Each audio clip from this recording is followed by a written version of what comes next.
¿Qué más vamos a ver? Vamos a hablar de lo que son algunas modificaciones de la membrana. Ya hemos hablado de los cilios y flagelos, ¿no es cierto?, cuando hemos visto la estructura celular. Aparte de los cilios y flagelos, la membrana puede estar modificada por microvellosidades y por estereocilios. ¿Qué diferencia hay entre uno y otro? Los flagelos y los cilios sirven para la locomoción, ¿ok? Normalmente, especialmente los flagelos. Los cilios, además de la locomoción, sirve para el transporte de fluidos. Por ejemplo, en el epitelio respiratorio, habíamos visto, tiene movimiento coordinado. Los estereocilios, a diferencia de los cilios, son prolongaciones que van a agruparse a manera de manojos, pero su característica es que no poseen movimiento, ¿ok? No poseen movimiento, son inmóviles. Y se relacionan con el transporte de líquidos, por eso se encuentran en el epitelio del epididimo y en los plexos coroideos, para la producción de líquido cefalorraquídeo, por ejemplo. Las microvellosidades, en cambio, van a ser, se llaman así, evaginaciones de la membrana, a manera de dedo de guante, o sea, prolongaciones de la membrana. ¿Para qué tienen estas prolongaciones los epitelios? Para aumentar la superficie de absorción de estos, ¿no? En epitelios donde se produce absorción y secreción, existen estas microvellosidades. Las microvellosidades, entonces, van a aumentar la superficie de contacto del epitelio con el medio ambiente, con el medio externo, ¿ok? Y se producen o se presentan en epitelios donde se van a hacer absorción o secreción de sustancias. Muy bien, la 24 dice: el tejido que se caracteriza por presentar microvellosidades que incrementan su superficie de absorción es epitelial, conjuntivo, sanguíneo, muscular o nervioso, ¿no? Acabamos de decir que es el tejido epitelial, ¿verdad? Tejido epitelial. Muy bien. Bien, esta es una clasificación, digamos, de cómo más o menos se dividen los epitelios. Los epitelios de revestimiento se pueden dividir en epitelios simples, que están formados por una sola capa, estratificados, que están formados por varias capas, cilíndricos, pseudoestratificados, recuerden, son células o epitelios que están formados por una sola capa, pero que no todas llegan al borde apical. Y el epitelio de transición, que son o que están en las vías urinarias y en la vejiga. El cilíndrico, pseudoestratificado y el de transición no hay mucho que hablar. Vamos a hablar más de los simples y de los estratificados. Los epitelios simples, a su vez, se pueden dividir en plano, cúbico o cilíndrico, de acuerdo a la célula por la que estén formadas. El plano simple es el endotelio y el mesotelio. Por ejemplo, el peritoneo, la pleura son mesotelios, ¿ok? Los cúbicos simples son los epitelios glandulares, normalmente. El cilíndrico simple, ¿no?, puede ser epitelio cilíndrico simple con células caliciformes que están en el tracto gastrointestinal, o epitelio cilíndrico simple ciliado, que están en los epitelios respiratorio alto, tráquea, bronquios principales, o en las trompas de falopio. Y el epitelio estratificado puede ser plano o puede ser cilíndrico también. El plano estratificado puede ser no queratinizado cuando son las mucosas, o queratinizado si es la piel. Y el epitelio estratificado cilíndrico puede ser el ejemplo principal, el más común, es el epitelio cilíndrico estratificado, ciliado de la tráquea, ¿no? Contiene cilios y contribuye a la movilización del moco, ¿no?, del moco respiratorio. Estos son ejemplos en dibujos de los epitelios, ¿no? El simple escamoso, el simple cúbico y el simple columnar. El estratificado escamoso, el estratificado cúbico, el pseudoestratificado y el epitelio de transición, ¿no?, donde aparentemente hubieran células cúbicas, células cilíndricas y células planas, por eso se llama de transición. Este epitelio de transición está en la vejiga y en las vías urinarias. ¿Por qué se ve así? Cuando la vejiga está llena, ¿no?, está distendida y hacen un estudio histológico, van a ver que está formado por una sola capa. Cuando está contraída se ve así, como si tuviera varias capas con distintas formas de células. Por eso le llamaban el epitelio de transición y con ese nombre se ha quedado, ¿ok? Si les preguntan el epitelio de transición, ¿dónde está ubicado? No se olviden, en las vías urinarias. El ejemplo clásico es la vejiga, ¿no? Esta fue pregunta hecha anteriormente. Dice, el epitelio urinario se caracteriza por ser cilíndrico alto, cúbico, de transición, plano estratificado o plano simple, ¿no? Habíamos dicho que es un epitelio de transición, ¿verdad? Epitelio de transición. Muy bien, la pregunta 26, ¿no?, parecida, dice, el epitelio de transición reviste la zona de transición esófago-estómago, la zona de transición estómago-intestino, la zona de transición recto-ano, las vías urinarias, los conductos de transición testículo-epididimo. ¿Cuál será? Dijimos las vías urinarias, ¿no es cierto? Las vías, ojo con ese epitelio, ¿eh? Vino antes, puede volver a entrar. Muy bien, dentro de los epitelios de revestimiento tenemos al sistema tegumentario. El sistema tegumentario está formado por la piel y por las estructuras asociadas a estas. Las estructuras asociadas a la piel van a ser los pelos, las uñas, las glándulas sudoríparas, las glándulas sebáceas. La piel como tal es el órgano más grande del cuerpo humano, ¿no? Está revistiendo a todo el cuerpo humano. Es una barrera protectora. No solamente protege de la temperatura, ¿no?, sea esta fría o calor, o sea, cálida o frígida, protege del líquido, de la pérdida de electrolitos, de la pérdida de líquidos, tiene incluso un poder aislante eléctrico, responde a estímulos ambientales. También, si uno siente mucho calor, la piel lo que va a producir es, por ejemplo, la producción de líquido mediante las glándulas sudoríparas para enfriarla, para mantener la temperatura corporal, ¿ok?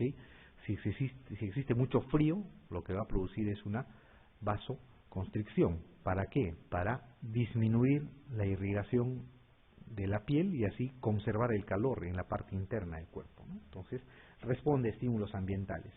Y está compuesta por dos capas, la epidermis y la dermis, ¿no? Vamos a estudiar rápidamente cada una de estas. Además, existen estructuras asociadas, los pelos, las uñas, como les decía, las glándulas sebáceas, sudoríparas.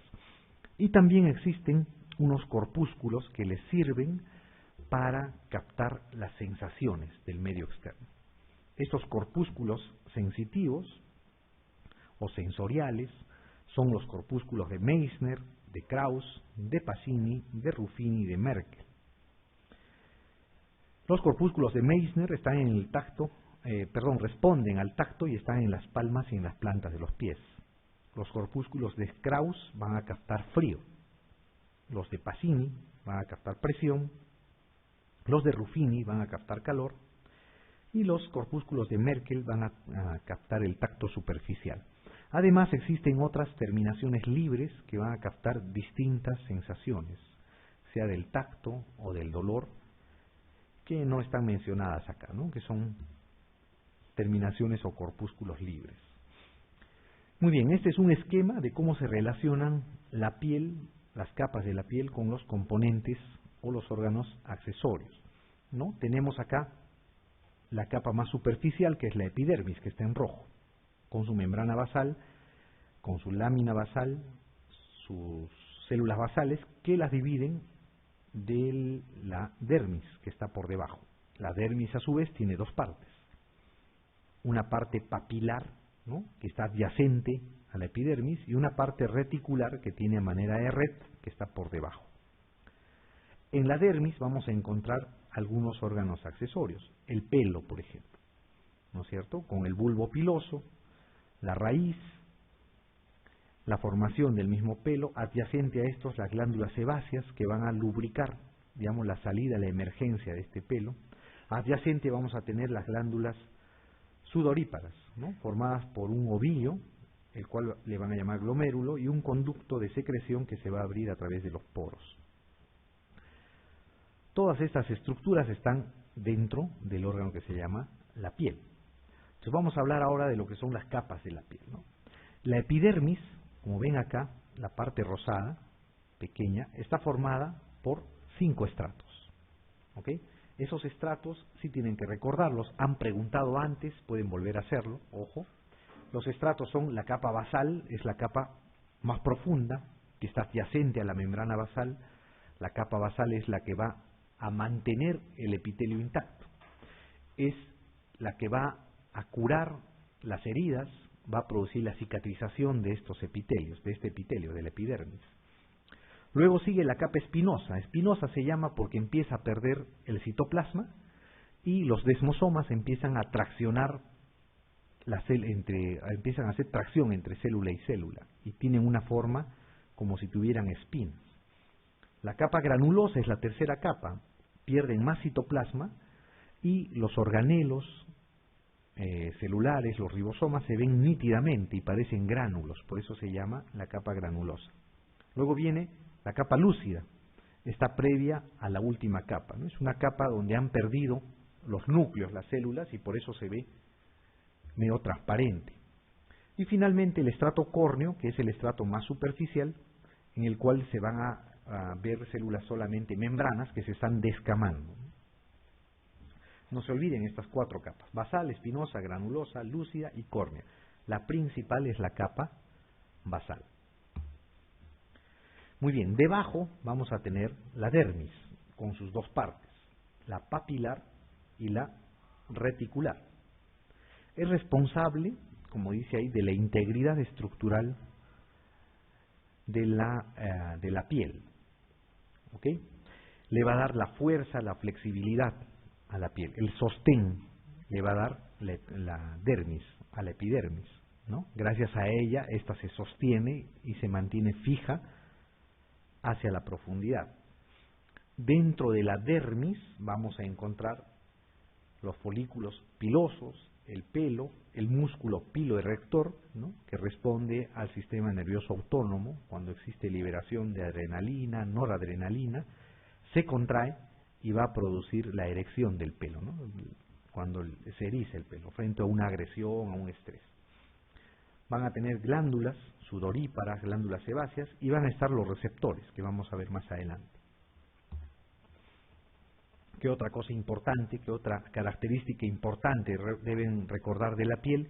Es que en la capa basal, además que existen las células basales, que van a ser las que van a producir y van a mantener la integridad de la epidermis, vamos a tener estas células que se llaman los melanocitos. Los melanocitos están en la capa basal de la epidermis. Estas células van a encargarse de producir un pigmento que se llama la melanina. Este pigmento va a dar la coloración a la piel, a los ojos, a los pelos, ¿no? Y va a ser, digamos, el que va a proteger de algunas sustancias nocivas como la radiación ultravioleta, ¿no? El pigmento de la melanina protege de esta radiación. Ahora, ojo también, el color de la piel, el hecho de ser uno de tez más clara o tez morena o de raza negra, no depende del número de melanocitos, sino depende de la actividad y de la cantidad de pigmento que produce. ¿Ok?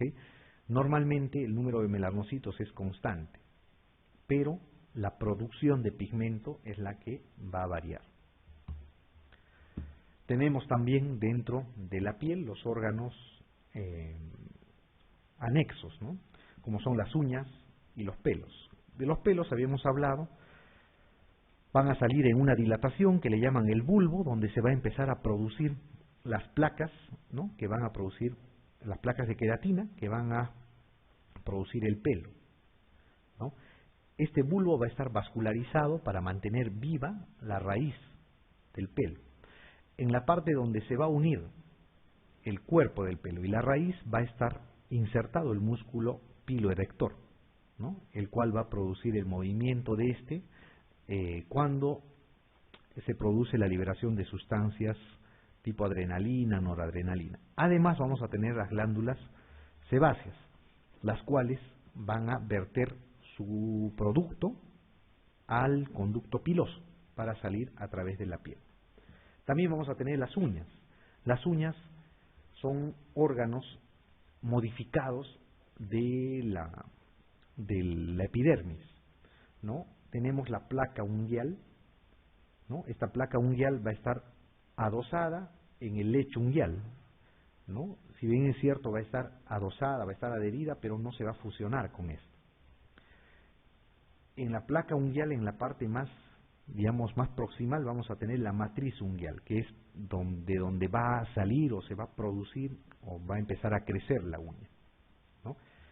Esta matriz unguial puede llegar, o normalmente llega hasta por encima del pliegue proximal, produciendo una zona blanquecina y que se llama lúnula, ¿no? Como se ve acá. Y los bordes, donde va a estar adosado la uña y la piel, se va a llamar los periniquio o bordes periunguiales. Muy bien, vamos a contestar entonces las preguntas. Dice, la 27 dice, no es capa de la epidermis, la capa basal, la capa espinosa, la capa granulosa, la capa reticular o la capa córnea. ¿Cuál no será capa de la epidermis? A ver, ¿la basal es o no? Es, ¿no es cierto? ¿La espinosa? También. ¿La granulosa es? También. ¿La reticular es? No, ¿no es cierto? La reticular es una capa de la dermis, ¿no es cierto? De la dermis. Papilar y reticular, acuérdense. La capa córnea sí es una capa de la epidermis, ¿no? Lo falso que es la D. La epidermis tiene capa basal, espinosa, granulosa, córnea, y la que le falta acá es la capa lúcida. ¿Okay? La capa lúcida. Muy bien, la 28 dice, la célula encargada de producir el pigmento que da la coloración a la piel se encuentra en la capa espinosa, la capa basal, la hipodermis, la dermis papilar o la capa córnea. ¿Dónde se encuentra el melanocito? Habíamos dicho en la capa basal, ¿no es cierto? En la capa basal. Muy bien. Bien, la 29 nos dice, respecto a la función de los corpúsculos receptores de la piel, correlacionar, nos dan dos columnas, ¿no? La columna de la izquierda con los corpúsculos, la columna de la derecha con la función. Tenemos el corpúsculo de Meissner, de Krauss, Pacini, Ruffini y Merkel, al lado izquierdo. Al lado derecho tenemos tacto, presión, calor, frío y textura. Cuando tenemos los corpúsculos, más o menos, siempre les digo esto, hay una memotecnia, ¿no? Que pueden usar. Por ejemplo, el corpúsculo de Pacini empieza con la letra P, ¿no es cierto? ¿Cuál empieza con la letra P acá? La presión, ¿no es cierto? Entonces, el corpúsculo de Pacini medirá presión. El corpúsculo de Ruffini, por ejemplo. Ruffini, la memotecnia es, hagan la memotecnia como rubicundez, viene de Ruffini. ¿Cuándo podrían estar rubicundos? Cuando hay calor, ¿no es cierto? Entonces, Ruffini vendrá con calor. Krauss, el corpúsculo de Krauss, viene del apellido de un soviético, ¿no? En esa zona, ¿qué hace? ¿Frío o calor? Frío, ¿no es cierto? Entonces, el corpúsculo de Krauss mide frío. El corpúsculo de Meissner, ¿no?, va a responder al tacto, y el corpúsculo de Merkel, ¿no?, el último, va a responder a la textura. Entonces, aquí la respuesta es la A. El corpúsculo de Meissner al tacto, el corpúsculo de Krauss al frío, el corpúsculo de Pacini a la presión, el corpúsculo de Ruffini al calor y el corpúsculo de Merkel a la textura. ¿Ok? La respuesta es la A. Este es un esquema donde les muestra más o menos cómo es la disposición de estos corpúsculos, ¿no? El corpúsculo de Meissner, por ejemplo, está pegado a la membrana basal. Los corpúsculos de Pacini, ¿no ve que recepcionan presión? Están más adentro. Los corpúsculos de Ruffini están en una zona intermedia, ¿no? Tenemos los discos de Merkel y las terminaciones libres que les había comentado antes, ¿no? Que captan principalmente dolor, ¿no? Muy bien, la pregunta 30 dice, los epitelios de revestimiento. ¿Qué cosa de los epitelios de revestimiento? Poseen escaso espacio intersticial intercelular, son avasculares, tienen alta capacidad regenerativa, tienen capacidad de exfoliación permanente, o todas las anteriores. ¿Cuál será? Todas, ¿no es cierto? Todas las anteriores. Muy bien. Bien, vamos a hablar de los epitelios glandulares antes de darnos un tiempo de descanso. La clasificación funcional también va a albergar a los epitelios glandulares. Nosotros sabemos que las glándulas se pueden dividir en dos tipos, glándulas exócrinas y las glándulas endócrinas. Las glándulas exócrinas van a ser aquellas glándulas que van a secretar sus productos a través de conductos a la zona donde se los requiere. Las glándulas endocrinas no van a tener conductos y van a secretar sus productos, las secreciones que producen, directamente a la sangre, ¿no? No tienen una conexión estas glándulas endocrinas con el epitelio que originalmente las formó. El epitelio glandular, por ende, se puede clasificar en de tres formas, ¿no? Como las glándulas holócrinas, apócrinas y merócrinas. Las glándulas holócrinas van a ser aquellas glándulas en las cuales cuando se secreta el producto que producen, lo hacen destruyendo sus células, ¿no? Por ejemplo, la glándula sebácea. En las glándulas apócrinas, lo que se va a producir, las sustancias que se producen, van a salir junto con la porción apical de las células. O sea, la porción apical se va a perder con la secreción, por ejemplo, en las glándulas mamarias. Y las glándulas merócrinas son aquellas células en las cuales en el producto de secreción no participan el componente celular. Por ejemplo, las glándulas salivales. En estos esquemas se entiende mejor. Como ven acá, la glándula holócrina viene de holístico, ¿no es cierto? Holo significa todo, ¿no? Holístico es todo. Entonces, ¿qué pasa? La secreción que produce estas glándulas holócrinas van a salir por el conducto, ¿no?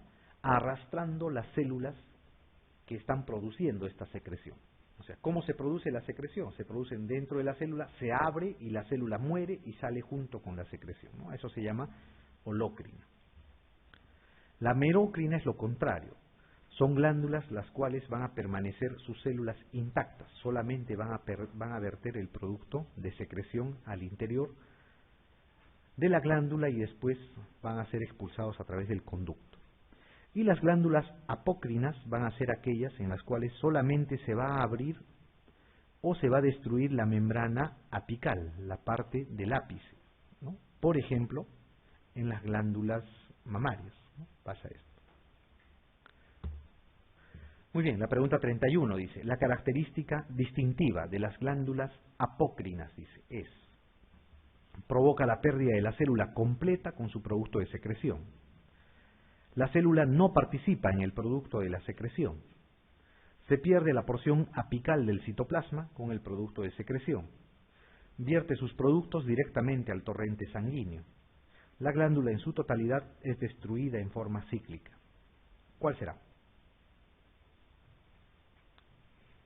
La C, ¿no es cierto? Se pierde la porción apical del citoplasma con el producto de secreción. provoca la pérdida de la célula completa con su producto de secreción, serán las glándulas holócrinas, ¿no es cierto? Todo se pierde. La célula no participa en el producto de secreción, serán las glándulas merócrinas. Las que vierten sus productos directamente al torrente sanguíneo serán las glándulas endocrinas.